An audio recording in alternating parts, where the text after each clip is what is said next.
कम मगानी दोस्तों। मैं Deepak Sethia, founder of Deep Investment Institute of finance.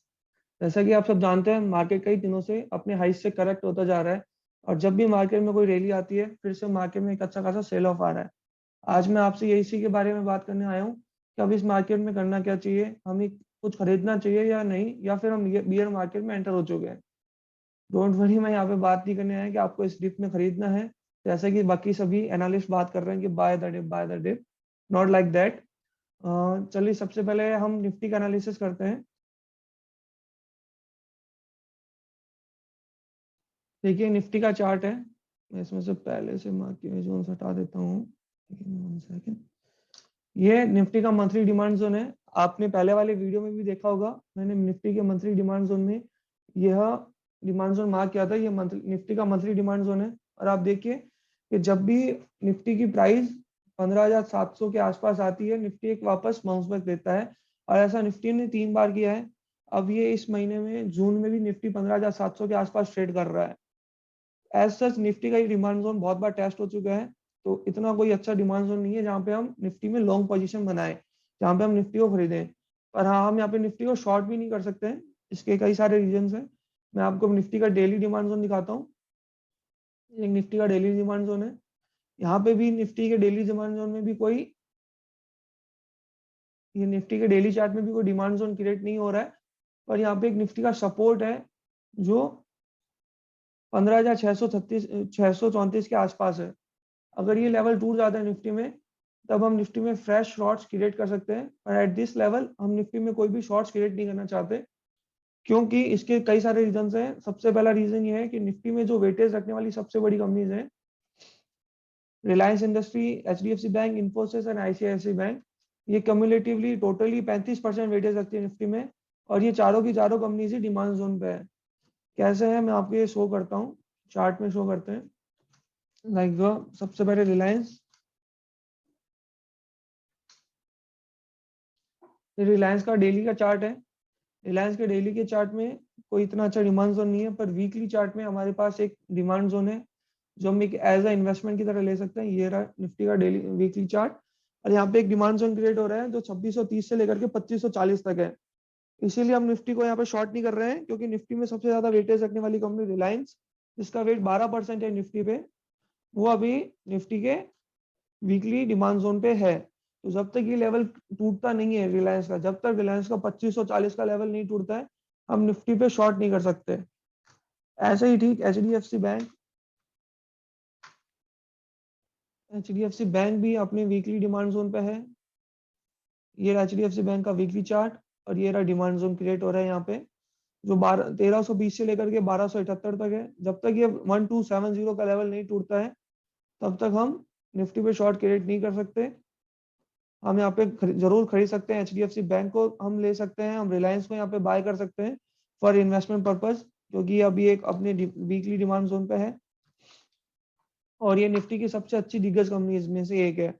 HDFC bank और आईसीआईसी बैंक बैंकिंग सेक्टर में सबसे अच्छी है, हम इसको ले सकते हैं। और रिलायंस का तो फंडामेंटली बहुत स्ट्रॉन्ग कंपनीज है। आप जैसे कि आप ये देखिए, आईसीआईसी बैंक का डेली चार्ट है। और आईसीआईसी बैंक के डेली चार्ट में आप देखिए, मैंने एक डिमांड जोन मार्क कर रखा है पहले से 680 के लेवल से 675 लेवल। और इसने रिएक्शन भी दे दिया है, यहाँ पे कंफर्मेशन एंट्री भी इसने दी है। ये देखिए ड्रॉप हुआ है, फिर बेस बनाया, और यहाँ पे अब रैली भी दे रहा है। तो हम आईसीआईसी बैंक तो डेफिनेटली यहाँ पे बाय कर सकते हैं। स्टॉप लॉस रहेगा हमारा 670 का। इसके अकॉर्डिंग हम बाय कर सकते हैं। निफ्टी में अगर थोड़ी बहुत रिकवरी आती है तो आईसीआईसी बैंक में जरूर आएगी। ऐसा ही हम निफ्टी में जो फोर्थ सबसे ज्यादा वेटेज रखता है वो इन्फोसिस है। अब आप इन्फोसिस का ये डेली चार्ट देखिए। इन्फोसिस का डेली चार्ट है, और इस डेली चार्ट में आप देख सकते हैं मैंने डेली डिमांड जोन मार्क किया है, एक डिमांड जोन मार्क किया है जो 1423 से 1399 का लेवल है। और आप यहाँ पे देखिए, इसने कंफर्मेशन भी दिया है। जैसे ही यहाँ पे प्राइस इस लेवल पे आती है, यहाँ पे इसने ड्रॉप दिया, इस लेवल पे एंट्री करी, और फिर यहाँ पे देखिए अब ये रैली भी दे रहा है इस लेवल तक की। ये यहाँ तक की रैली दे सकता है। ये 1490 के आसपास तक की रैली दे सकता है अगर निफ्टी में रिकवरी आती है तो, क्योंकि अपने डिमांड जोन पे है। हम इस पे स्टॉप लॉस रख सकते हैं 1390 के आसपास का। हमारी एंट्री यहाँ थी, हमारा स्टॉप लॉस यहाँ रहेगा। तो और हमारा टारगेट इसके आसपास रहेगा, अराउंड दिस। बहुत अच्छा रिस्क टू रिवॉर्ड रेशियो मिल रहा है हमें 1.972:1 का रिस्क रेशियो, मतलब हम 1 रुपए का नुकसान ले रहे हैं तो 2 रुपए का हमें यहाँ पे फायदा भी होगा इस ट्रेड में। तो एक बहुत अच्छा रिस्क टू रिवॉर्ड रेशियो है।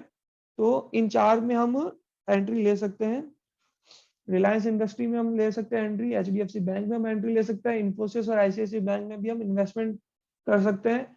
पर यहाँ पे हमें पूरा का पूरा एंट्री नहीं लेना है, हमें अपने पोर्टफोलियो का सिर्फ 25% ही इन्वेस्ट करना है सभी में। हम यहाँ पे अपने पोर्टफोलियो का जो भी हमारा अमाउंट है कि हम 1 लाख रुपए इन्वेस्ट करना चाहते हैं, 2 लाख इन्वेस्ट करना चाहते हैं, जो भी आप इन्वेस्ट करना चाहते हो, अगर आपको इस डिप में खरीदना है तो मेरे अकॉर्डिंग आपको इस डिप में सिर्फ वही कंपनीज खरीदनी चाहिए जो फंडामेंटली बहुत स्ट्रांग है, जो अपने सेक्टर्स में बहुत अच्छे लीडर है। जैसे रिलायंस अपने सेक्टर में लीडिंग कंपनी है। रिलायंस के पास में रिलायंस की काफी सारी कंपनीज है। टेलीकम्युनिकेशन में जियो अभी टॉप पे चल रहा है। ऑयल में रिलायंस नंबर 1 पे है। एचडीएफसी बैंक और आईसीआईसी बैंक नंबर 1 पे है अपने बैंकिंग सेक्टर में, प्राइवेट सेक्टर्स में। इन्फोसिस भी आईटी सेक्टर में बहुत अच्छी कंपनी है। तो इन चार कंपनीज में हम एज अ इन्वेस्टमेंट अभी ट्रेड कर सकते हैं। इसीलिए निफ्टी में अभी हमें फ्रेश शॉर्ट्स तो क्रिएट नहीं करने हैं। निफ्टी में अभी फ्रेश शॉर्ट क्रिएट करने का लेवल नहीं है। जब तक कि निफ्टी ये 16,000 15,700 15,600 का लेवल नहीं ब्रेक कर देता, जब तक निफ्टी 15,600 के नीचे नहीं जाता है ना, तब तक हम निफ्टी में फ्रेश शॉर्ट तो क्रिएट नहीं कर सकते। हम यहाँ पे लॉन्ग्स भी क्रिएट नहीं कर सकते निफ्टी में, क्योंकि एज सच कोई डेली डिमांड जोन नहीं है। हम यहाँ पे लॉन्ग्स भी क्रिएट नहीं कर सकते निफ्टी में, क्योंकि ऐसा यहाँ पे कोई डेली डिमांड जोन नहीं है। पर हम शॉर्ट्स भी क्रिएट नहीं करना चाहते।